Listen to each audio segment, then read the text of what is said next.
Yeah, Richard. You know what I find amusing is that somehow you didn't say you hadn't watched The Sopranos. You were just sitting there like, maybe I should watch it. No idea how angry my boss gets, and more every year. Now he's like at a simmering, boiling rage that I do not watch anything past 1985. Oh, he's like, right. You have to watch. You have not seen Breaking Bad. No, what am I going to watch Breaking Bad for? He's like, you got to watch this stuff. I get that all the time about Breaking Bad, and I get it about The Wire. I bought the complete Wire on DVD, and then a friend borrowed it as soon as I got it, like the same day. And then she and her husband moved to California and took the DVD box set with them. Do you want me to find them? I mean, they do work in the film industry. Well, there you go. What are their names? Do they have SAG credits? Are they part of the guilds? I'm trying to remember. I think Jenny. Motherfucker. I think Jenny might work with Rotten Tomatoes. Wow. I think. Never heard of them. What do they do? Ruin movies for everybody? And television. And television. It's funny. Eh? I still don't understand how to use that site. I haven't tried all that much. Does anyone give a fuck about Rotten Tomatoes anymore? It's funny. They used to have the Rotten Tomatoes score on everything, and I think they're like moving away from it, which is good because like who actually cares about an aggregator site? Because it's a fucking aggregator site. It aggregates the reviews. It doesn't create its own goddamn reviews. Holy I just shit. don't understand. No, people do care because that's Yelp. Well, it is essentially what people want from the news. It's a headline. It's no information, nothing substantive, just a little blurb. General thing. It's like if you went on to Rotten Tomatoes, for instance, and the new Bond movie was at 75, you'd go, "Oh, this has got to be terrible."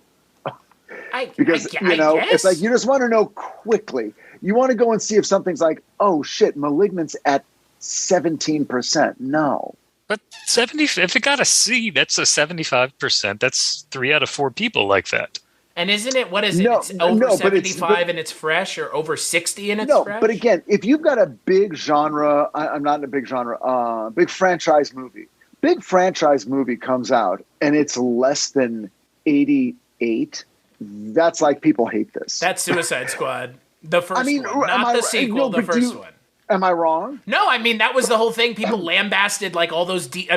you work for DC, so, like, you get it. Like, they lambasted those movies because of their Rotten Tomatoes score, which, by the way, if you can't have a conversation with someone about why you don't like a movie, and the only thing you can mention is it had a low Rotten Tomato score, what the fuck are you basing any of this on, then? It's just...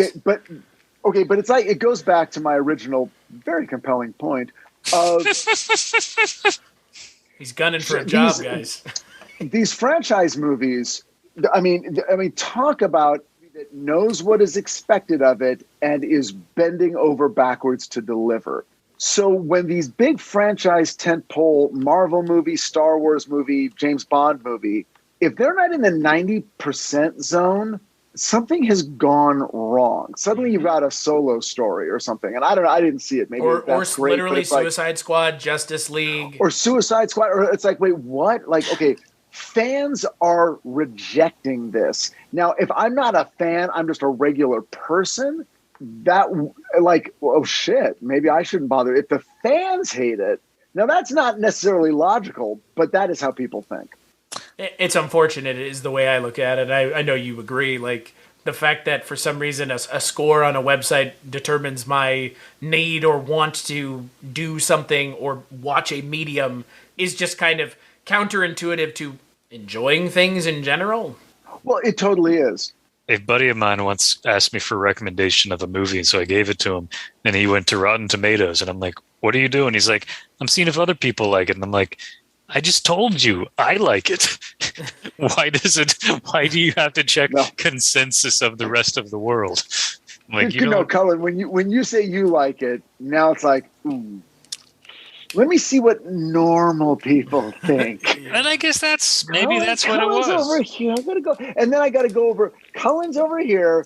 The rest of humanity's over here. I'm gonna be somewhere, then See, everyone's got their own.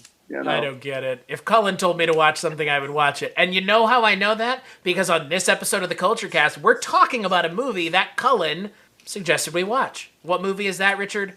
The Seventh Victim. Yeah. Which, hey, you know what? It has a 94% on Rotten Tomatoes, 63% audience score. There was a time on this podcast, I think before both the old times, maybe not Richard, but definitely Cullen, where I used to trot the Rotten Tomato scores out. Were you around for that, Richard? I vaguely recall that, Right. but I don't know. I'm usually drunk when I do these. You and me both. Well, not drunk, but you know what I mean. Yeah, Richard, salute, as they would say. Salute. I got my can of salsa. I went downstairs to grab that board game and I forgot to grab a drink. So hey, you know what? We're doing this one sober.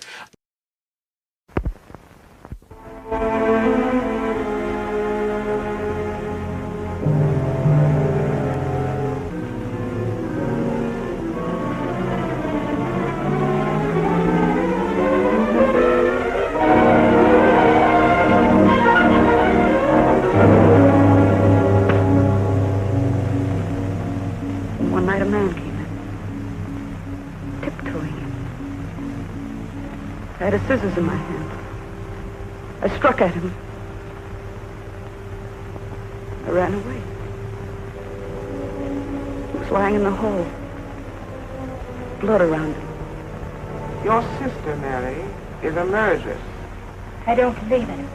You go back to school, then forget Jacqueline.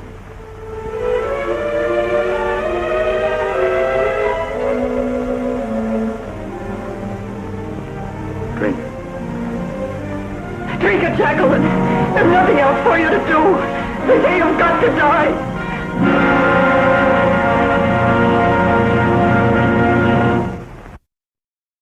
Okay, I have a question, Cullen. Before we get to the movie proper, you told us why you picked it, before we watched it. Yeah. But why did you pick The Seventh Victim? Well, because Richard had suggested doing a Val Lewton movie, and I thought that was a great suggestion because I love Val Lewton movies. And to my knowledge, y'all hadn't seen any of them. And this is a personal favorite. Cat People and The Leopard Man are more famous. This one is just a little more unsettling. It's a little more quiet, but also disquieting. It stays with me more than the others, and I adore Cat People. I adore The Leopard Man. This one just like really disturbs me. I've watched it, rewatched it, twice, 2.5 times for this. I think it's just some really, really chilling, elements of it. And it's very different from most other horror movies from the 40s. And to your point, Cullen, if you say Val Lewton to a horror fan, 9 times out of 10, they're going to say, I love Cat People. And that's like it, right? Like that's the Val Lewton movie that everybody knows. What's the zombie one? I Walked with a Zombie. That's another famous one, yeah. Yeah. Okay, right. So I might have picked not the famous one for y'all to start with, but I don't know. That's just I my gut said go with something that I really love. But by the way, Val Lewton did not direct this. Nope. No, he was a producer. Yep. Yeah. But it's still a Val Lewton movie. Was he never a director? Was he always a producer? To my knowledge, These he's are Val producer. Lewton movies because he's a producer of them, not the director. See, and I'm an idiot because I always, in my memory, I'm like, oh yeah, that's a Val Lewton movie. And then I just immediately went to he directed it. And then I was a little bit taken aback when he didn't direct this. And I'm like, oh, maybe he never did. Maybe it was just a producerial voice. I'm going to check to see if he ever. But yeah, the famous Val Lewton movies are of him as a producer. Yeah. Like Cat People he produced. Well, then, did he have a team? Did he have a team that he always worked with to execute his vision? Yeah, I mean, like Nicholas Musaraka, who's the cinematographer on this, did a lot. DeWitt Bodine, who wrote this one, also worked on Cat People. He worked with Jacques Tenor a lot. It does look like he directed a short film documentary called The Year's Work in 1940, and that seems to be Val Lewton's only work as a director. But I mean, this is all an RKO thing, And obviously Val Lewton being, who he came from, David O. Selznick. So Val Lewton is I think he's one of those creative producers, less a line producer.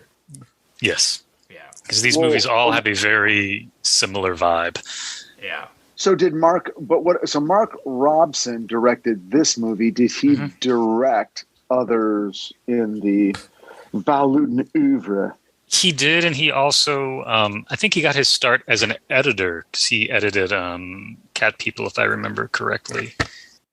Oh, he did he did a lot. Oh my God, he directed Earthquake. This guy directed Earthquake. He edited I Walked with a Zombie as well. So. Oh my God, this guy directed he directed Valley of the Dolls. Yeah, he had a very long career. Peyton Place. Bridges at Toko Ri. I'm just reading off IMDb. I don't know any of that. Cullen, what I find interesting about this movie and the fact that you picked it is, for me, the movie that it evokes the most. Just on my, these first two watches again, I really enjoyed it, by the way. This is a fantastic pick because A, I'd never seen a single Val Lewton film. B, this reminded me of some movies that I really like, and now I can watch this movie without watching those movies in some respects. And to your point, the nihilism or the nihilism on screen is, I really appreciate it because, nihilism's fun. But this movie reminds me of Rosemary's Baby a lot. Oh, I totally see that now. Yeah. Now I don't have to watch Rosemary's Baby, which is a great film. No, you do. Come on. I can't. Polanski is like the one. I'm sorry. Just do it. I've seen it, Richard. It's not like I've never seen it. Oh, I thought you'd never. No. I've seen Rosemary's Baby, but I don't want to support a convicted child sex offender. It's not like Woody Allen where it's disputed. This is the court said, dude, you're going to jail. You're talking to a man who's sat here for 2.5 hours with you discussing Chinatown within the last 12 months. Yeah. So yeah, I know. Pardon my chagrin. I know. Oh, hey, but here's the thing. Again, I had never seen Chinatown, so I had to watch it eventually. I don't know if I'll watch it again is the problem. This is a prop that y'all should get. Look at that. The Val Lewton horror collection. It's not only a box set, it's 2 box sets that they expanded when they put a new documentary about. Are those DVDs or VHS? Yes, DVDs. Laserdisc. And what are the movies? It's got basically all the classics: Cat People, Curse of the Cat People, I Walked with a Zombie, The Body Snatcher, Isle of the Dead, Bedlam, Leopard Man, Ghost Ship, Seventh Victim, and then a couple documentaries. The Boris Karloff Isle of the Dead, also directed by Mark Robson. Okay, yeah, got it. Great movie. It's all coming together. Okay, so great. Did you like The Seventh Victim, Richard? Did I like it? Yes, I did. I'm very glad. I was nervous. Now, but I do, and we're going to get into it, but I want to go back for a second. Now, I began playing Seventh Victim, and it plays with a commentary track. Sure does. Now I want to go listen to it on your server, but for a first viewing, I'm like, oh, I should not do this. So I'm going to stop that. I'm going to go to Amazon Prime. I'm going to pay my $2.99 and watch it clean, which I did. And now we'll go back because I am very interested in what whoever that was had to say, because it sounded extremely detailed. Because like the minute the movie starts, it's like the information just starts like a fire hose, and I'm like, okay. It was probably the thing it's probably whatever Cullen has. Yeah, I that track probably exists. Cullen, how do you live in the place where you live? Like, what percentage of the space is consumed by DVD media? There's probably about 6 feet tall and like 3-4 feet wide of DVDs right next to me. And there's another shelf over on the other side. Your wife is happy with that. Yeah, my girlfriend is okay with this. You haven't seen the You haven't asked about the records in the other to room. say, Richard, you're not barking up the right tree if you want to talk about the plethora of things that our friend Cullen has. Or the fact that there's just guitars strewn all over the. Cullen. And if recent events are any indication, there may be broken record players all over the place too. Yeah, no, they're finally. I returned them. Cullen, when are you going to make this girlfriend an honest woman? When's she going to make me an honest man? It's 2021, folks. Cullen's asking the questions that need to be answered. Who's going to make Cullen Gallagher an honest man? Wow, that's we should just start our own podcast based on that. And we should start a podcast on how Susan made Richard an honest man. Oh my God, true. Susan pulled my soul out of the gutter, dusted it off. And started ordering it around, and I've never been happier.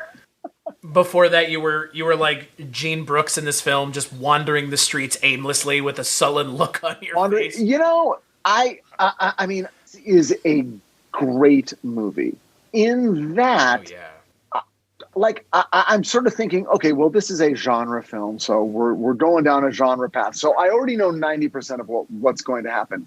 I was wrong, and it is the kind of movie that I kind of do want to immediately watch again, because at a certain point I'm like, oh, this is not about plot coherency or minute-to-minute logic or even a sort of a conscious ego level human behavior logic.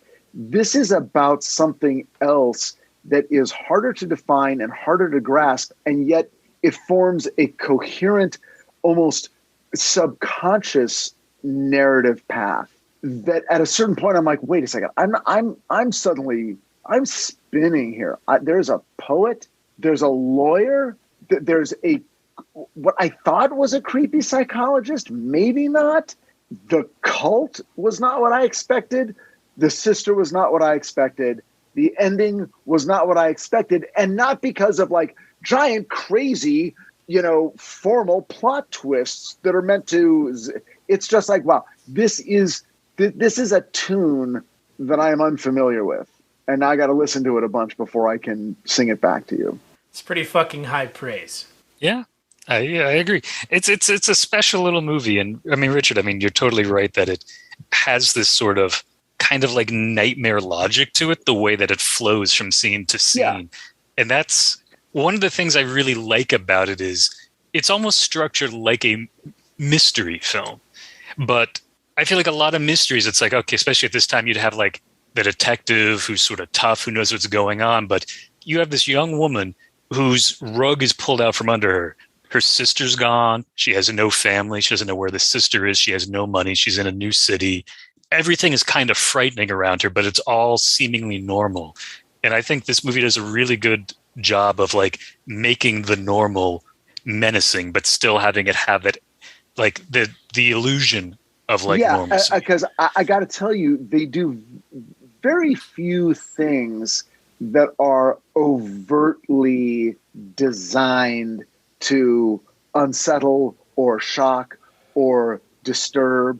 In fact, it usually goes the other way. When you're expecting someone to suddenly reveal, it's like, oh, they don't. Like everyone is sort of, I want to say, playing it straight in a certain way. It pulls punches in a way that is unsettling. People are being reasonable, and yet somehow the movie is unsettling. One thing that, especially on rewatch for me, that just strikes me as really disturbing is just how nobody is honest with the young woman, that's looking for her sister. There's so much kept from her, and these are from the people keeping things from her are the ones she's going to for help. And I think something both she and her sister experience in the movie is there's no one they can go to for help. Like both sisters have these amazing scenes.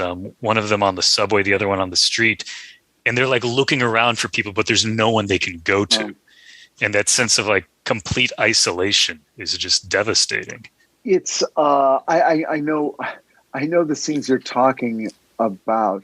There was another scene, man, I just can't even begin to even know how to talk about it. The way it was shot is so amazing. It's the shower scene. Oh my God, that scene is dear incredible. Lord. Yeah. That image of, you're in the shower, you hear the door open, and you just see this this figure that's just like this shadow talking to you, like menacing, and she's just like frozen there in the shower. And then yes, and it's so violating. But it doesn't go to a psycho place. It's just a conversation. No, and then the amazing scary. thing was when they go to the reverse angle, it's through the shower curtain. You can't see her face either. It's a scene between two people, and you never see their faces until the very end when you see her Mary's face. But to cut to a reverse angle through a shower curtain that reveals nothing is kind of amazing and counterintuitive, and it's super avant-garde. It really is. It's like, well, what am I learning here? What is happening? What's the point of all this? And it is a little strange. I mean, it is one of those movies that ends with a feeling of, wow, I don't know how I'm supposed to feel. Am I supposed to feel like the absolute last little scene, which is so strange? It's like, am I supposed to be happy? That's an understatement. Am I supposed to be like, am I happy for the woman going out? Like the sound we hear behind the door, well, we're pretty sure we know what that is. It's like, what? This is a movie. Like, if I'll look on first blush, if someone said, what is this movie about? I would say, this is a movie about, I want to say suicidal ideation, but I also want to say it's about an existential approach to life. It's like they make a big deal of that quote about running toward death and death running toward you. And yet Mary is given really interesting advice throughout the movie.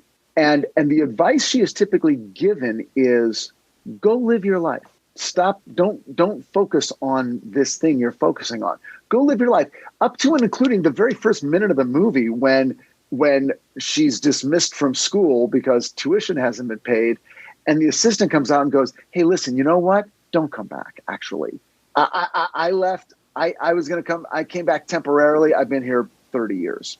Don't come back. Go live your life. Go find out what the world has to offer. Don't be... And she touches her arm. But basically, don't be obsessed with death. Okay, because it reminds me of Mothman Prophecies. Check your watches.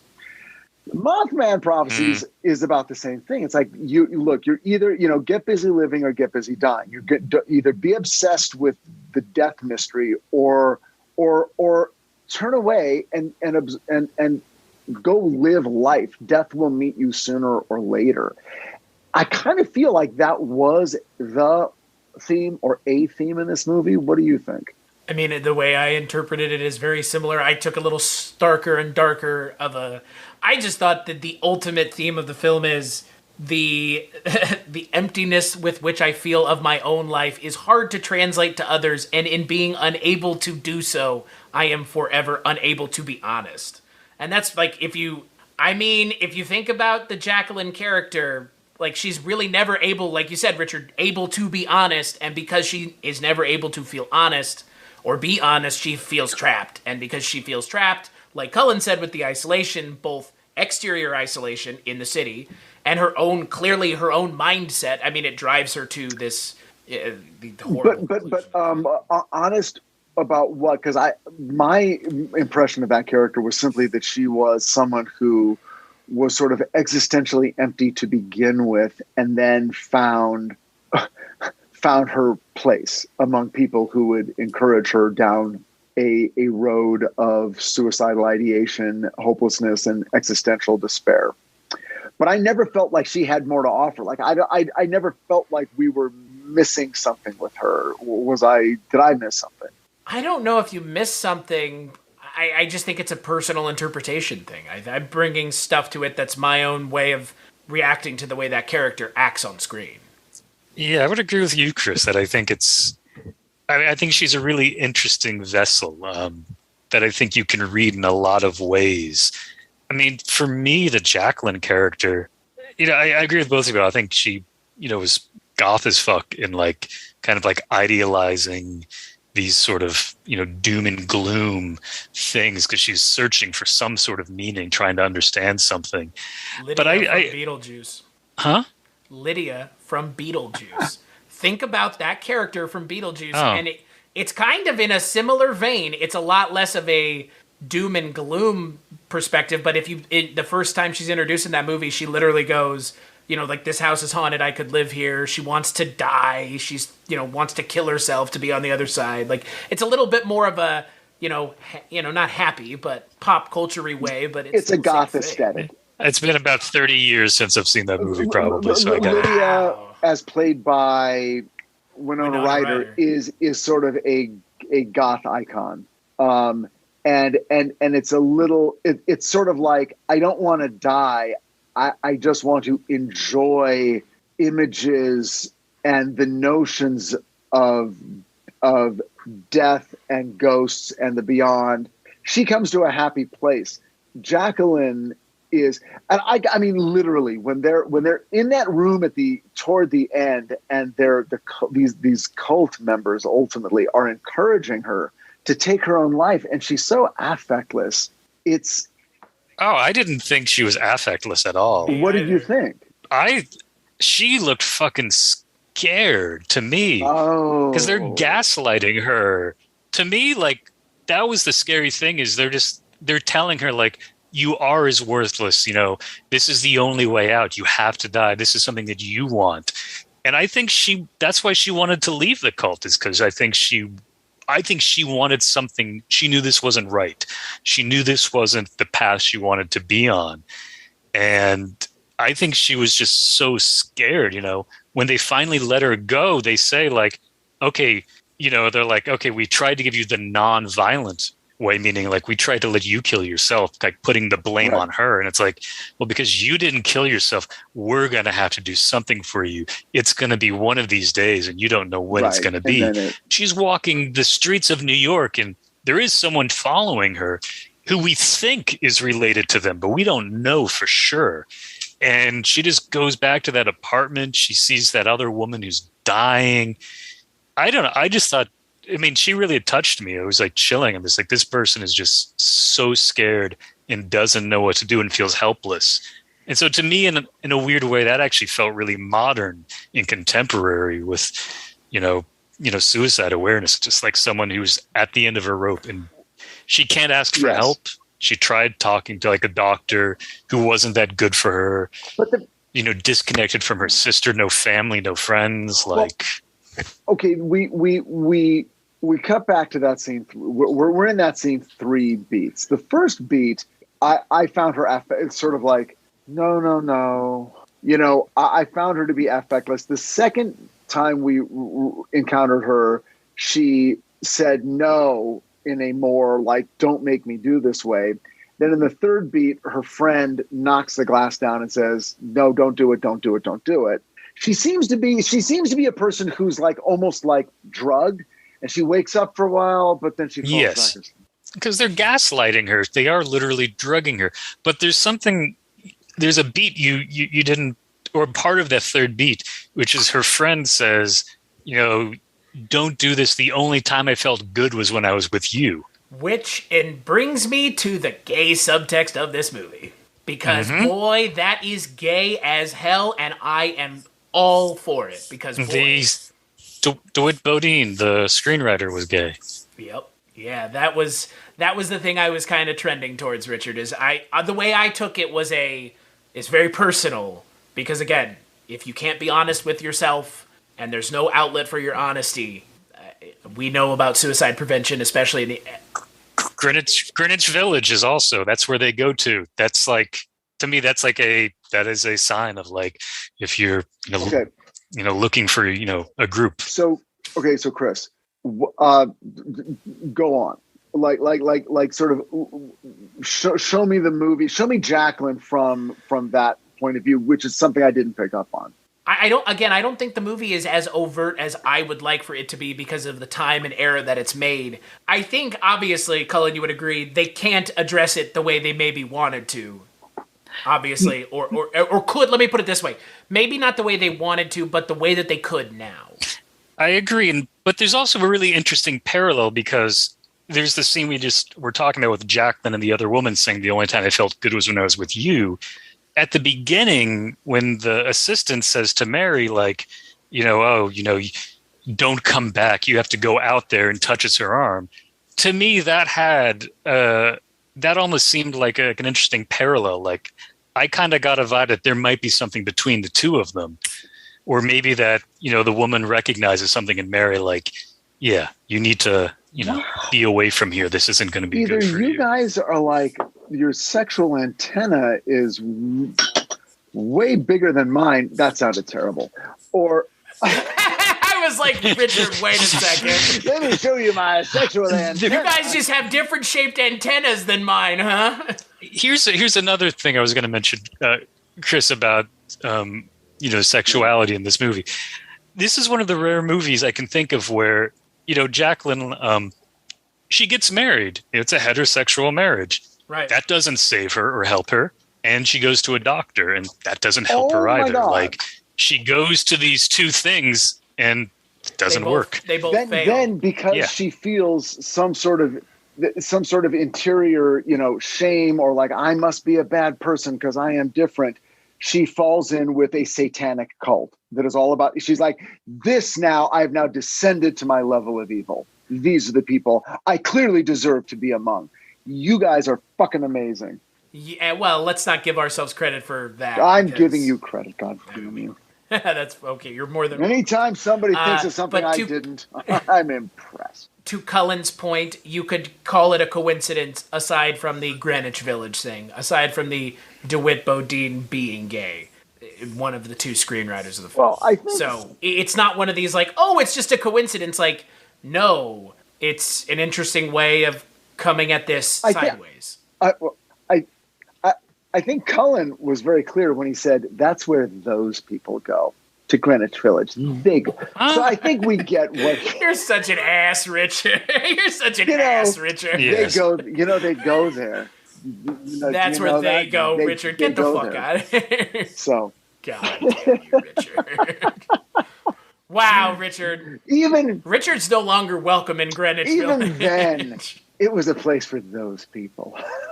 Wow. Look. It's a great place to be. It would be the equivalent if the movie took place in Los Angeles and they made a big deal of, Hollywood or West Hollywood or something. I would likely make the same connection. I don't know New York, so I don't know the various areas and be Dallas and Oak Lawn would be the one for Dallas. That'd be Oak Lawn. Oh, okay. Yep. Okay. That's where that's Okay, so it's a very popular gay community in Oak Lawn, which is great. So let's talk about Mary for a second. So then is Mary like, so if this, let's look at it through the lens that has been proposed, that a subtextual element of this story is a person struggling with their own identity and the implications of that identity. Different, whatever that difference is. Yeah, whatever that difference was. I mean, we're talking about a sexual orientation, but it's since it's not played that way overtly, let's just say that she's struggling with being an outsider. She tries to conform. She gets married and it doesn't really work. And then she goes to a psychologist. Okay, which by the way, at that time was one step away from having yourself committed. So it's like, ooh, you went to a psychologist. At Bellevue. Yeah, it's like, what was that conversation about the dipsomania with the secretary? It was like, well, doctor, my father is actually also has a problem. He's like, well, the dipsomaniac, it's rather sordid. I prefer to write about it, not actually treat it. I'll let others treat it. But dipsomania, ooh, what the fuck was that about? He plays that same role in Cat People. So it's like this. It's the same character. So it's Tom Conway you're talking about, the actor who plays the doctor. Yeah, I mean, like the doctor, like that. He's same. It's the same doctor. Oh, it's the exact same character. Yeah. That was the that was the one of the things. It's that he's also in Cat People, which is why I'm excited to watch Cat People. Oh my goodness, that's crazy. I got to go back and watch all these. You know what? You should get this fine box set from Warner Brothers. The Val Lewton horror collection. Isn't there just like a closet at Warner Brothers you can go into, Richard, and they just give you free stuff? Come on. Oh, God, I love you so much. Don't you like that? The assumption of that is hilarious. Based on Titans, don't you just get to walk on the lot and walk out with pretty much any part of their library or their memorabilia and with a wink and a nod? Yes, the answer is solid yes. Thank you. I don't want this vision disturbed. Right. Just like when people hear like, oh, someone took a prop from the set and like that's a big, they're like, what? They can't just do that? Like, yeah, no shit. Well, Cullen, I could either buy that and thus, further reify Val Lewton's reputation among Warner Brothers, or I could just have Chris rip me copies or send me packing straight to Plex, and then I could just, fly under a black flag and enjoy it that way. So what do you think? I thought you were going to say, or you could buy 12 copies of the Mothman Prophecy instead. Yeah. Well, one can buy the Mothman Prophecies and the Val Lewton box set. By the way, and not to bring up Mothman Prophecies again, check your watches. It's October, guys. You're allowed to, Richard. No one's going to say anything. Well, it's the beginning. Listen, okay. Now you've uncorked the bottle and the genie has come Go for out. it. It is October. Is this your wand again that you're talking about? Your genie wand? This is my sexual antenna. Oh, okay. Jesus Christ. Good. That's a good band name. Sexual antennae. Sexual antenna. Now opening for Velvet Hammer, sexual antennae. All right. I will say, for anyone within the sound of my voice, so that could be, tens of people, I want to let you know that October is merely the beginning of Mothman Prophecies season because it is a Halloween film, but also a Christmas film. So basically now through New Year's Eve, you've got a big window to check out the Mothman. That's all I'm going to say. But I'm going to use Shocktober, Rocktober, Christober, Cullentober to make my world into Val Lewton-tober and see more of this because this got me started. I like this vibe, and I like it because it was like it didn't sock me in the nuts every 5 seconds. It was with tropes. It sort of drove past the trope, pointed at it, and then left. It didn't stop and drag me out of the car and beat the shit out of me at the trope. So the tone of this movie is the king. And again, if you put a gun to my head and said, okay, go make a Val Lewton movie, I'll pay you $10 billion, you have 5 years, I would fail. I don't know how to do it. He's something about these movies, it's nightmare logic without slapping you in the face with it. It's dream logic. Let's put it that way. Yeah. And what's funny is we are now on the third movie of this month that's essentially not a horror movie, and I kind of love it. What were the first two? The Strange Vice of Mrs. Ward, which is just a giallo thriller, and then Arachnophobia, which is termed a thrillamedy. That went back a long ass time ago. I remember liking it though. That's what the suits at Hollywood Pictures called it, Richard, was a thrillamedy. That was the term they coined for that film. Well, those people should be buried alive. But that said, I went to see Arachnophobia in the theaters. That was because it was released back in the days when I would just, go see movies. And I was in that movie, and at a certain point, I was like, wait a second. This is a movie about spiders. I don't like spiders. Why am I here? And at that point, it was literally just, okay, now I just have to get through this. And I am not looking forward to it. Because as the movie goes on, I'm going to guess there's going to be more spiders, and then more spiders. Oh. And they're real spiders too. They're not they're not CGI effects. They're like real. So this is a horror movie, Chris. What are you talking about? But here's the thing: like your personal arachnophobias aside, it is not a horror movie. You know what I mean? Like if I was scared by spiders, I would agree. But for me, it's spiders aren't the thing that scares me. I have more existential dread, and unfortunately, I wish I was scared of real terrestrial things. They're rather easy to avoid in that way. I'm afraid of everything. So. Okay, so everyone told me, did we talk about that? Everyone's like, oh my God, Paul Greengrass, Flight 93. Oh, you and I talked about this, Chris. We talked about this on Scary Stories. We did. Oh, okay, my God. Oh my God. Okay, but here's the thing. It's like at that point in my life, I'm like, okay, this is a movie I know not to see. Because I'm not the best flyer. I have to take a Xanax. I get on a plane. I've got a Xanax. I'm trying to sleep and be unconscious through most of the flight. And it works. And it's great. And I'm fine. But it's like, oh, wait, the movie, you're on a plane and then that plane crashes. And that's the end of it. I'm like, and meanwhile, the most horrifying thing in the world is happening to you in the last hour of your life. I'm like, God bless everyone involved in the movie. I don't need to see this movie. Yeah, I was thinking about that. I was thinking about watching it before you mentioned it the last time we talked. But then I was like, I've listened to enough. I listened to 2 audiobooks in the month of September about September 11th. I talked about it twice on Scary Stories. I think I'm done for right now. Yeah. You don't. I mean, again, no one said it was a bad movie. Everyone said it was a really good movie, but that doesn't, in a way, that makes it worse. Well, and the thing is, coming back to something like The Seventh Victim, I don't necessarily need a movie to annihilate me emotionally every time I watch it. But my God, what did they say to the studio head? Maybe I don't know realistically, maybe they didn't have to say anything. Maybe Val Lewton was super popular and made a lot of money. But how do you explain this movie to anyone as you're making it and someone's like, I don't get it. What is this movie about? I'm designing the costumes. Can you give me a clue, Val? What does Val say?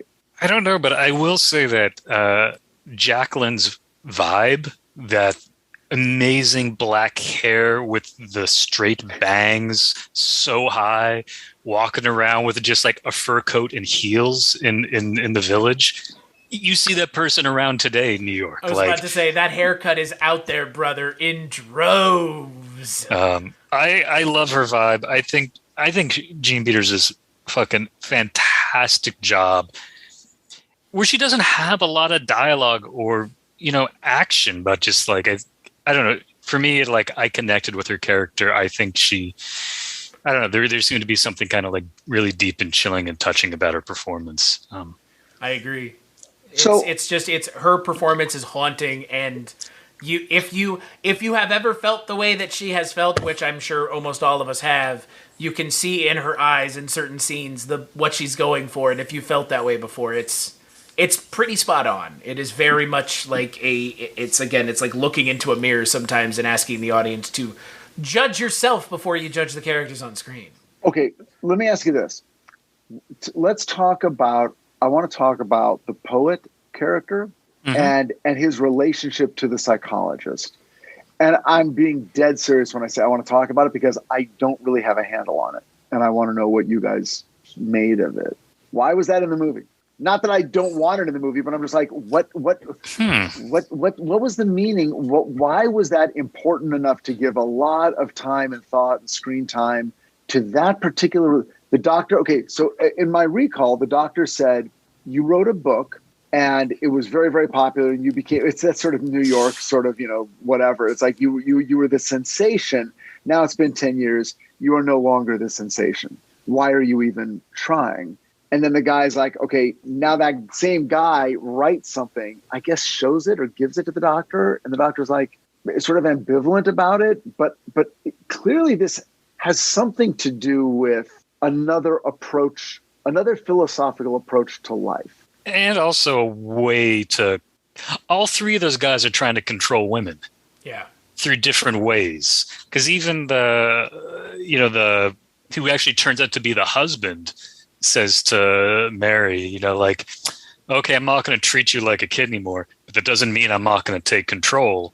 The psychologist is definitely, sort of helping Jacqueline, but locks her up in a room and won't tell anyone where she is. And it's I only need cash for her. What the fuck? Which is just kind of creepy. And then the poet is super creepy, using this Cyrano de Bergerac metaphor. Oh, look at this thing in the sky. Look at things through my window. I wrote these poems. I'm a writer.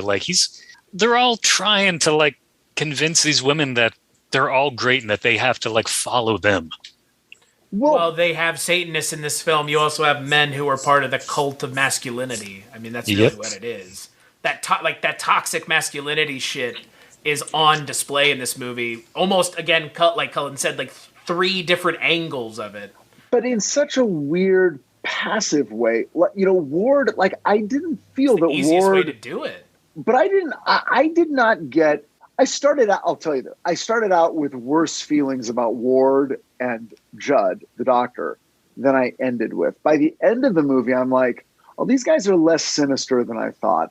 Part of your brain is like, okay, it's going to turn out that one of them is obviously involved with the conspiracy. It doesn't go there.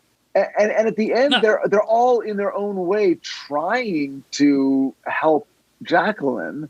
I did not get a terrible feeling. Like, yeah, it's not great that Ward, who's married to Jessica, is falling in love with his sister, but Jessica's clearly not available.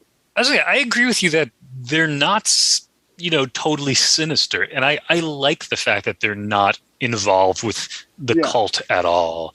But aren't they involved in their own cult in a way? Well, they are. That's what you said. And like, they're guys. Like, I'm just like, yeah, they're kind. I don't know. To me, it's just like, yeah, they're guys. Like, they're kind of scummy. They don't really have the women's best interest at heart. They're kind of full of themselves. Capital M men. Capital M men. And I think that little moment between the doctor and the poet is this little bit like, okay, yeah, you can show my work to your editors. Fine, I'll show it to you, but don't get your hopes up. I don't think you have it in. Like, kind of shooting him down again. I don't know. It's just it's a weird. You see these people that are all kind of together, and they're supposedly trying to work towards a common goal, but they're not all trusting each other. I guess that's something that I find interesting about this movie. You come to New York, you meet all these people. This is the network that Mary and Jacqueline have found, but it's not the most comforting network and nurturing. Like, but this is what they have. They're all out for themselves too.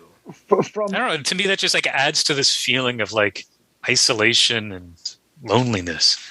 But okay, I guess I've got a fucking hair up my ass about this poet, because I'm like, he was there when you're painting this landscape. You're using the poet color to contrast with the lawyer color. I mean, it's like, okay, you're going to be a poet or a lawyer. Well, we have a poet and we have a lawyer. And we get the feeling that they both like Mary and that they both have very different approaches to life. One very pragmatic, one very sort of romantic. And when I see something like that, I think, well, my brain goes to whoever Mary ends up with says something about her approach to life, what she has learned about how she wants to approach her life. And then she's going to go with one or the other. And she sort of ends up with the lawyer, and then the poet sort of nothing happens. I can't, I'm still gnawing at. Well, it's not satisfying. And maybe that's something I like about the movie. I guess that's what I was trying to hint at earlier, where you have this ending and these sort of institutions of like marriage that normally end all Hollywood movies in some way, you know, brings a sense of closure. There is a, you know, union of some sort between Mary and you know, her sister's husband, but like the music doesn't like end on this upbeat happy chord. The last shot is of this woman walking past another. It's a woman alone who's dying in her room, walks by another woman who kills herself, and you hear the chair fall on you know, and then she decides to walk out into the night, and it's sort of like a last straw. It's just like, where is this warmth and loneliness and institution of marriage that's supposed to provide that Hollywood ending? You know what? Yes, but okay. It just smacks you in the face of like, and life goes on. Yes, and life goes on. Yeah. Because, look, I mean, this character, I mean, again, gets thrown in. I mean, it's just literally, in the last 6 minutes of the movie, Jacqueline meets a woman, and she, you're the woman who lives there. Yes, I'm dying. Let me tell you my approach to death. I'm dying, but there's a part of me that wants to live. I am your opposite. I'm also physically your opposite. Jacqueline, you're living and you want to die. I'm dying and I want to live. And at the end, you die, but I put on an evening dress. And even though I am dying, as are we all dying, I'm going to go out to live. I didn't find that disturbing. I actually found Ward and Mary far more depressing because it was like, yes, Ward, I will marry you.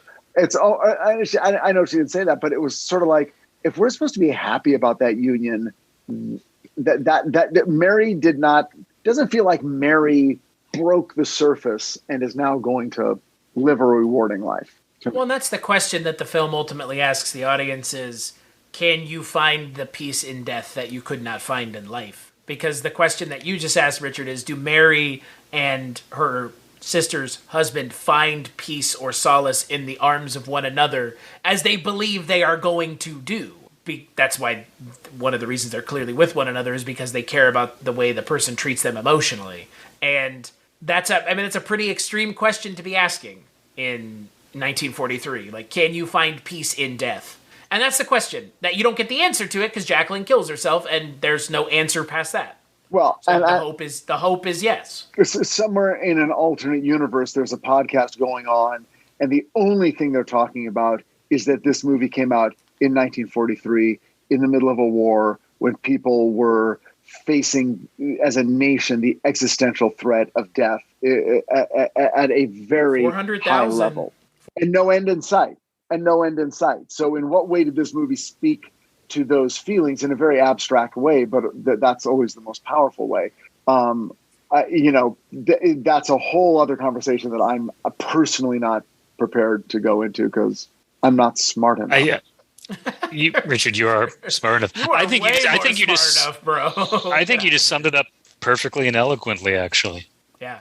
If you don't want to view it through the lens that Cullen and I were talking about similarly, that's a pretty good lens to view it through. For a 70-minute movie, I think it's remarkable how many different ways you can read what's going on and the amount of depth that it's achieved. And to think that this movie started as a film about an orphan caught in a murder plot, and that's where we end up here. It's a complete 180 from where we have this film and this script starting out. So yeah, I'm dying to listen to that commentary track. Yeah, I know. Me too. I know. I'm right there with you. Like, my hope was that I was going to get to watch it 3 times, but then I realized if I watched the commentary track, I would probably be copying stuff from it that is unfair because it wouldn't be my original idea. Cullen, under your left hand. Yeah. Yeah, that is. I'm sorry. Okay. So that's the Val Lewton box set. Okay. All right. Yeah. And it's got 9 movies. Okay. Well, like I said, I know what my Shocktober is going to be all about now. So speaking of that, let's go around the circle. Cullen, Richard, skip it or watch it? Watch it. Yeah, definitely watch it many times. Watch it as well. And you mentioned Shocktober, which is what Mike calls this month over at the Projection Booth. If you've never listened to that show, I kind of had hard to believe, but go listen to that show. It's a great show. Yes, and Cullen's on there, and Richard's been on there as well.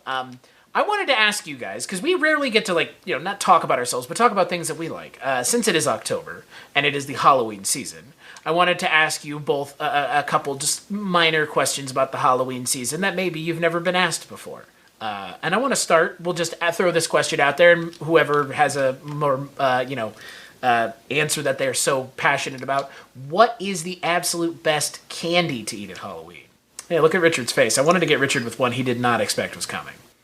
Did not expect that. I'm not a big candy person. Cullen, come. I'm a pie guy. Oh man, okay. Whoa. But here's the question: do you like something that you could eat handheld that's not pie that is sweet? My mom will send me for Christmas like chocolate covered, pecans. Okay. And that usually lasts, a little bag lasts me about 6 months, 6 to 7 months. Actually, wait, I think this year it lasted 8 months. That's I wouldn't have lasted inhuman. A day in my house. Cullen, not okay. Not okay. Richard. Yeah, I'm not a big candy fan, so I feel ill-equipped to answer this. Well, I feel very equipped. Sweet. Wow. Look, the best candy is the 100 grand bar, and there's no question. Oh, I will not be taking questions at this time. interesting. That's an interesting pick, Richard. That's interesting. Now I like candy and I like candy bars. So I mean, I'm like, some people are like, oh, the Hershey's special dark, that's my go-to, and ooh, Crackle's not as good as Nestle's Crunch. I like them all. I like the Almond Joy. I like the Mounds, the Baby Ruth, the Milky Way, the Butterfinger, the Three Musketeers, the much maligned Three Musketeers. I can enjoy. I can rank them, but there's very few I won't eat. That's fair. I mean, a candy bar when you're really hungry, there's something about it, right? That just, like a Snickers, if you're really hungry, like it does kind of hit the spot. Oh, even if you're not hungry, I don't give a shit. Well, yeah, sure. It'll make you. Like, there'll be times when I'm like, I'm not hungry, but I know if I have some of this candy, I'm going to want more candy. And that always happens. Chris, what's yours? I said Mr. Goodbar last time I was asked this question, so I have to say Mr. Goodbar. But if it's not something chocolate, I am a huge fan of just like gummy worms, like sour gummy stuff. I don't know. It's What's like in a Mr. Goodbar? Just chocolate and peanuts. It's literally a Hershey's bar with peanuts in it. It's That so sounds simple. good. It's so simple because it's essentially like an M&M bar. Like that's the way I enjoy it. Is like it scratches that same itch of like a peanut M&M. Like it's kind of in that same wheelhouse. Now, in the neighborhoods, I'm not even sure what I'm asking because Cullen, I know you live in New York in a building. I mean, so you have no interaction with trick-or-treaters. Is that correct? Or am I? Correct. In my old neighborhood, when I lived in Park Slope, you would see kids out in the afternoon and they would mainly go to stores. I love that. I think there were some houses that had children that would make it clear that you could come trick-or-treating there with like decorations. But again, it was like all during the day. And I think people sort of knew what houses you could go to. No one ever rang my buzzer. No one ever came to my building there. Well, you were. And now I live in an. Yeah, you weren't laying out the Halloween carpet for them. So they knew, okay, I don't see a little paper ghost. I don't see a bunch of lights. We'll move on. Easier prey. Yeah. Stashu, Nothing here, man. Nothing in your here. neighborhood? Kids don't come around? No. Why not? What's the problem? No, because my neighborhood is a neighborhood where there like aren't a lot of kids, and it's a dead end. Like it's a dead end street. It's a weird street that I live on. Let's just put it that way. Okay. It's not like a cul-de-sac. It's like if I were to explain it to you, you drive down my street, it dead ends, and then you walk 6 feet, and there's another street there, and there's more houses there. It's fucking bizarre. Okay. I think we're talking the same thing. If you picture a suburban street off of a major thoroughfare, then a street that cuts through a suburb. Okay. The minute you turn onto that street, if you hook a very sharp right turn, you go down an angled cul-de-sac, and that's where I live. But you could easily miss it and just go deep into a suburban neighborhood. Here's how Halloween works. People drive to our neighborhood to do their trick-or-treating. They come in from other neighborhoods that aren't as good. Wow. So you live in one of those neighborhoods. In one of those neighborhoods. But here's the twist, though, is that they always miss our cul-de-sac. So there might literally be 1,000 kids up and down and up every street and up and down, and we're just this little cul-de-sac that they just don't even look. And it's angled so that even though I decorate my house with lights and stuff, if you stand at the mouth of the cul-de-sac, because it bends, you cannot see my house, and it just looks dark. It looks like, oh, fuck it, nothing's going on there. Just go down, get the good bread in the middle of the loaf. Don't take the heel, And so we sit there every Halloween with ghost pirates and lights and gravestones, and we're looking around. Richard dressed up like Kolchak in the front lawn. I'm just as literally, Kolchak, or the one year that I told you with the big dark eyebrows and the big mustache, because I'm like, everybody knows Groucho, and anyone who saw me went, Borat. Oh, Holy shit, are you no. serious? That is amazing. That's so sad. I'm They sorry, didn't dude. question why you were wearing a fucking black suit. They were like, it just makes sense. Why does he Borat. have a cigar? Why does he have glasses? He's Borat. He's just very confused about what Borat looks like. Jacques Jamesh. Yeah, right. Oh my god, that's Oh amazing. man. Yeah, so we have a good time on Halloween, and we usually have a couple, some couples over, and I make some Halloween drinks, but we don't get like other streets get. It's just like 3 solid hours, and just buckets of candy, just boom, boom, boom, boom, boom, and we're lucky if we get rid of 1 bucket of candy. So the other question I wanted to ask, and we'll see where this one goes. What is one movie you watch at Halloween? Now, I'm not asking your favorite horror movie or anything like that, because that's too hard of a question. I've realized that that's a bad question to try and ask. What is 1 or 2 movies that are in your Halloween rotation every year? And I know the 3 of us have to have some, given that we are fans of those genres, and I've never asked you, Cullen, but I know Richard and I are fans of Halloween. I would assume you are as well. The holiday? Yeah. Yeah, no, I love the holiday. Okay, I'm just making sure. I love horror movies. I always tend to use Halloween as a time to see horror movies I haven't seen before. Oh, that's fair. I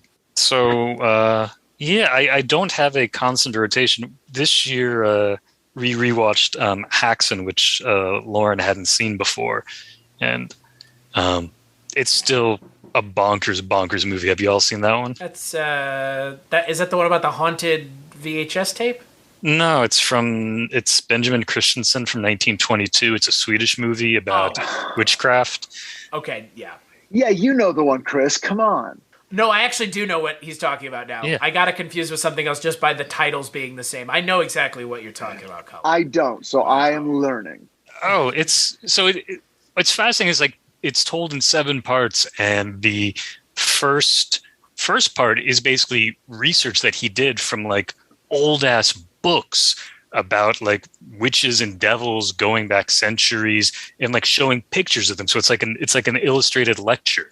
Apparently like there were program notes where you could see the names of the texts, but then he starts dramatizing, and he himself plays the devil with a crazy tongue, and it's just wild. And then I just got the new Kino Lorber Blu-ray of Lon Chaney's Hunchback of Notre Dame to watch later this month. Ooh, nice. I thought he was going to say Kolchak there for a second. I was too. I was waiting for him to be like, and I got this Blu-ray here of Kolchak with and my I'm friends on the... very excited to hear the commentary track for the Machimoto episode. I do want to get that Blu-ray, but I'm excited. I like watching silent horror movies at Halloween. That's probably something amazing. I do every year. Yeah, I mean, You can put Rob Zombie or heavy metal or being the go-to. Yeah, you can put music on in the background. Yeah, totally. got that one. Yeah. I mean, look, all mine are very obvious. If I had a week alone and it was like, okay, every night I've got to watch something, it would be Abbott and Costello Meet Frankenstein. Good one. And then I would easily and happily indulge any Universal horror film. So just, toss those in. But then after that, it would be the movies of my high school years. So it would be Ghostbusters, John Carpenter's The Thing, American Werewolf in London. And then with detours to Todd Browning's Freaks, Night of the Living Dead, but I mean, again, none of these are movies that are like, ooh, that's a hot take. It's like, yes, of course, these are the movies, I love how you're like, none of these are things that people don't already like. Like, that's okay. It's like you grew up in a time, Richard, where you got to see the shit that we like when it came out. Like, that's mind blowing. I saw Ghostbusters when I was 8. You saw it when you were in high school. Oh, like. You saw it at 8. I saw it on a date. That's the difference. It's a good date movie. It's a great date movie. Are you kidding? Especially when Dan Aykroyd gets that the avalanche ghost of blowjob pussy that I got after that movie. Unbelievable. All that Jennifer Runyon at the beginning is really what does it. God. What about you, Chris? WNUF Halloween Special is a good one. That's a movie that is meant to be a found footage VHS of a Halloween special from the late 80s. It is a lot of fun if you've never seen it. It's totally up your alley, Richard. I gotta see it. That sounds amazing. It's been on my list. I gotta WNUF Halloween Special. Yep, it's a good one. We did an episode on it a couple years ago. I got to talk with the director, Chris LaMartina. Great guy, great movie. Sequel coming soon. Another thing that I am absolutely obsessed with and watch every Halloween is Ghost Watch. Oh, that movie is great. Yeah, Ghost Watch is absolutely one of the greatest, again, found footage, kind of real-ish things. Ghost Watch is great. No, is it scary? Is it funny? What is it? It's its own thing. But is it okay? Would Dashiell like it? Yeah. I'm trying to think what else. Hocus Pocus. My wife brought me around on Hocus Pocus finally. Look, I enjoy it. I'm not going to sit here and tell you that I still don't find Bette Midler's performance grating, but I get that that's the point. And Halloween Town. I mean, Halloween Town for me is something that I grew up with. I don't know that one. Disney Channel original movie.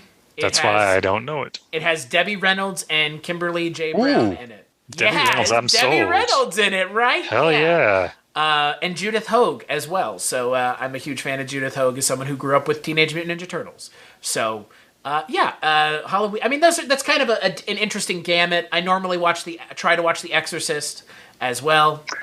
Something you and I will be talking about rather soon, Richard. Well, we didn't, and we already talked it. Well, we talked around it, but we're going to talk about it. But okay.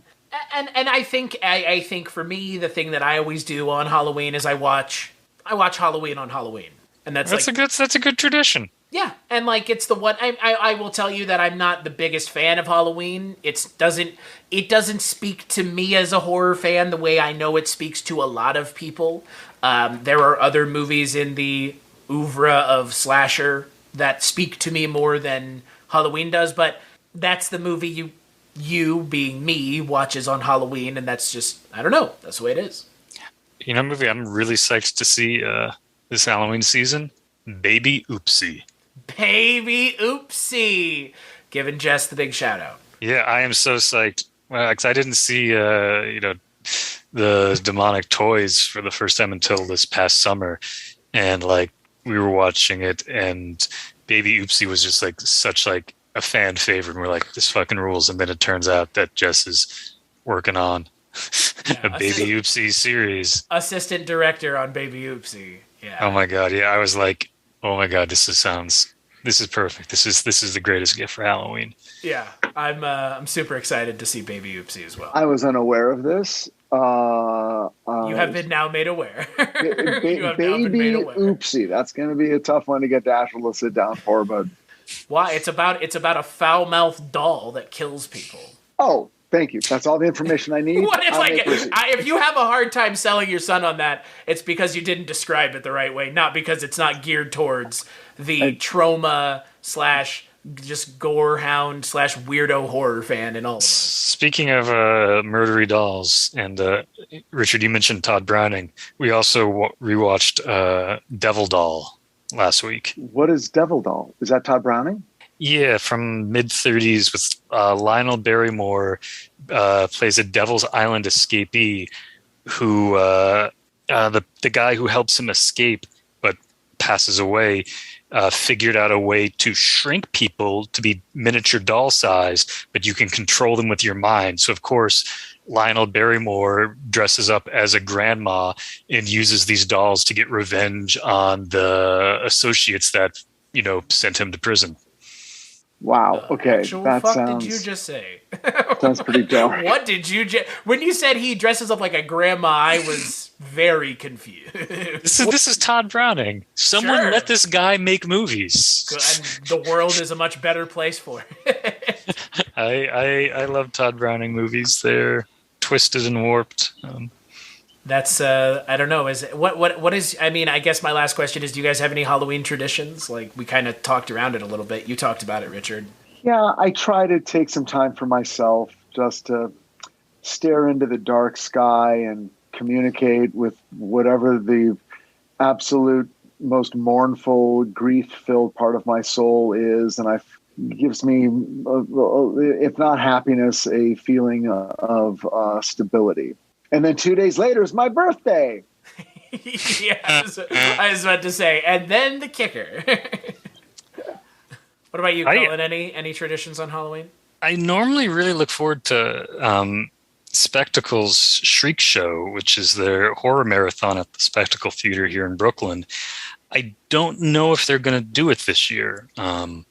Last year they did a virtual one, and this year they haven't announced whether they're doing either in person or virtual. So it just might allow me to catch up on some of the movies from past Shriek shows that I didn't make, because sometimes it would be like a 12-hour movie marathon, and you might miss one or two. But I like that name, Shriek Show. It's a good one. How about you, Chris? So that's the weird thing. So my wife's birthday is very close to Halloween, similar to yours, Richard. So we kind of just lump it all into its own thing. So normally we're celebrating my wife's birthday, and then we watch Halloween, normally cook dinner, hang out at the house. I don't know. It's just try to be chill on Halloween, because, I don't know. I think we all need to be chill. Yeah. We all need to chill out. This month, the way this month has been trending, by the end of this month, I hope that, I'm able to still chill out and I've not lost my mind completely. So, what do they say about, I don't want to be one of those people that says it, but Mercury is in retrograde right now. Just gonna say it. Everyone's good talking about it. Literally, I've heard that 75 times in the last week, and I believe it. I believe it too. October when does 18th, by the way. Thank you. That's when it. Okay. Yup. Well, that's only another 12 days, you guys. Come on. Who can? Right. It's just 2 days shy of 2 weeks. So, what could happen in the span of those? Yeah, look at Richard's eyes. Yeah, that's what I thought. I was told that what it means is frustrations, roadblocks. You're kind of stuck up to your knees in tar. But what have you heard the meaning of Mercury in retrograde and the effect it will have on you? I've heard it's just it makes people feel despondent, and you're essentially what you just described. What I have heard is what you just said. Again, I on a recent episode of Scary Stories We Tell, I took astrology to task in a way, and I've come out on the other side more of a believer than I was beforehand. But again, it's also a lot of just it's coincidence and vagaries and some predictions that could be taken multiple ways because they're open-ended. But at the same time, I'm just going to go out on a limb here and say this October has already presented itself to be not great, so who knows if Mercury being in retrograde means anything. I will say this. I've never been I'm open to a lot of weird things, and I believe that weird things happen. Astrology has never been my thing. Then I began to read about there were certain people who I more or less respected in the field of parapsychology and those studies, who started coming out on the side of astrology, and I'm like, oh, come on, I can only go so far. Don't make me back you up on this. However, I will say this: astrology makes no sense at all. It makes sense, and it works, and it happens. Right. In the same way that paranormal phenomenon makes no sense. None of it makes sense. There's in 100 years and in 2,000 years, there are still no truly coherent theories as to what's happening, but there's a plethora of evidence that shit is happening. I don't doubt the evidence. And there are rules to explain all of this stuff, and yet it is impossible to explain. Things Close happen. Encounters of the First Kind, or how we've characterized this, and it's like, what in the actual fuck are you talking about? Right. It's like stuff happens, but we do, it is maddening. People have precognitive dreams. They just do. There is no way to explain it. There's no way to create a theory about why or when or how, except that it happens. I think I know it's all anecdotal because they're dreams, people have precognitive dreams that come true. Yep. And if you accept that, then you're in a tough philosophical place, because now you're in a place of going, well, the world I live in makes no sense. And a lot of the assumptions I make about the way life must be aren't always true. And that's why most people don't spend a lot of time thinking about this shit, because A, you can't immediately leapfrog to another destination philosophy that it's like, well, the previous paradigm doesn't make sense, but here's how the new one does make sense. And if anyone says the new one does make sense, they're lying, because it doesn't. And then those people are fooling themselves. So now you're like, okay, the only way I can live is with 1 foot on the dock and 1 foot on a boat that's moving back and forth and could pull away at any second. That's an unstable place to be. And no one wants to go through the other 99% of their life in that philosophical stance. So you just either A, call it bullshit, or B, just don't think about it and try not to think about it and just go on with your day. So what you're saying is sometimes shit happens, someone has to deal with it. Who are you going to call? Ghostbusters. Da-da. I don't disagree. I mean, that is the problem with bringing these things up is the lack of true quote unquote evidence of the thing you believing in having any real tangible value. So it has no value. I mean, that's what's most upsetting is that it has no value. Yeah. People have precognitive dreams, and sometimes it helps them. Sometimes they're just meaningless. It's like, oh, I dreamed this was going to happen, and then it happened, and it's of no consequence. And you can talk about time all you want, but I still have to wake up at a certain hour and be at work at a certain hour. So time works well enough for me. Yeah. So I'm just going to assume that because my world that I live in, as far as I can tell, makes 96.4% sense, I'm going to just really, really pray that the other 3.6% doesn't fuck with me too hard. And if you're part of the people who it has fucked with, it's hard to rationalize the two. Because their lives are not awesome. They're not. Boy, we've gone all around the bend, haven't we, gentlemen? We have. Halloween, mental psychoses, feeling different. What's not to love? And we end by going around the bend. It's perfect. Cullen, where could people find you if they were looking? I still have that pulp-serenade.com website that I keep saying I'm going to update, but I keep spending my time working on books. I do have... pretty soon, Chris, when you ask me that, I'll be able to say I have a new album done, but not there yet. Two are in the bag. I might have to re-record a third, but so hopefully some music to share at some point soon. What about you? You can catch me on HBO Max's Titans. I'm a writer and executive producer. Season 3 is currently airing, dropping new episodes every Thursday night. Actually, not every Thursday night, every Thursday morning at 12:01. So basically, if you're a big fan and you want to stay up late on a Wednesday night, at midnight, you can watch an episode of Titans. But for the rest of the world, it's basically Thursday. But anyway, it's going great. Critics are loving it. Fans are fucking loving it. We just dropped episode 10. And we have 3 more to go leading to our thrilling episode 13 conclusion. So join us. You can also catch the first 2 seasons of Titans on HBO Max. And if you want to talk to me on Twitter at Richard Hatem. You know what else is on HBO Max, Richard? The Sopranos. How dare. Is Rockford Files on HBO Max? No, Rockford's on Peacock right now, I think. Oh, I'm just gonna wind up buying the DVD box set later this winter. I think it's worth it. There's not a ton of extra features, but it's worth it. I've been doing a complete rewatch of The Rifleman, which I'm on the last season, and I just got to say that it is a very remarkable show. That's awesome. Cullen, if you love the Rockford Files, there is a podcast where the guys are doing a random order rewatch of Rockford episodes. Whoa, that's fun.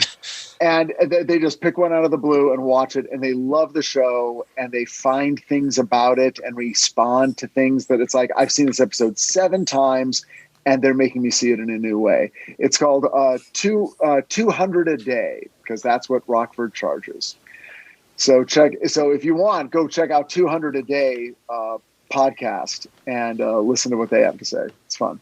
I'd like to make 200 a day. Yeah, I'd like to make what a beach bum made in 1974. Well, and the funny thing is, you talk about the Rockford Files. I don't know if I've mentioned it on a podcast yet that Mike and I are doing that Columbo podcast. So if that's a thing that you're into, Columbo podcast. Chris is never.